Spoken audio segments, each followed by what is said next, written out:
Le fiamme sono divampate in pochi secondi avvolgendo l'appartamento al quinto piano di via Largo Felice Cavallotto in lungo il centralissimo Viale Italia. Paura all'alba nel cuore di Vittorio Veneto, l'incendio è scoppiato in un'abitazione del condominio Quadrilatero all'ultimo piano.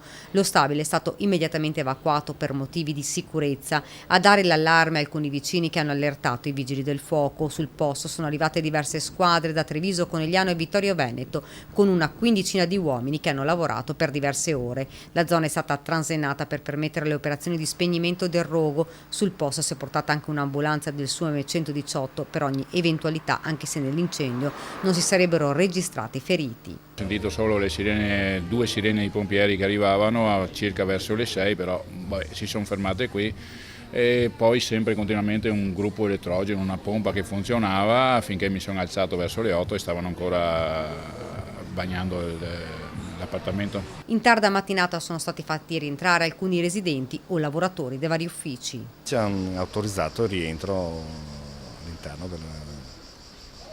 degli uffici, sì, è tutto quanto disponibile, tutto quanto accessibile, a parte l'ultimo piano. L'appartamento dove è scoppiato l'incendio è inagibile ed è stato chiuso. Il sindaco di Vittorio Veneto, avvertito subito di quanto accaduto, sta attendendo ora le verifiche e gli accertamenti.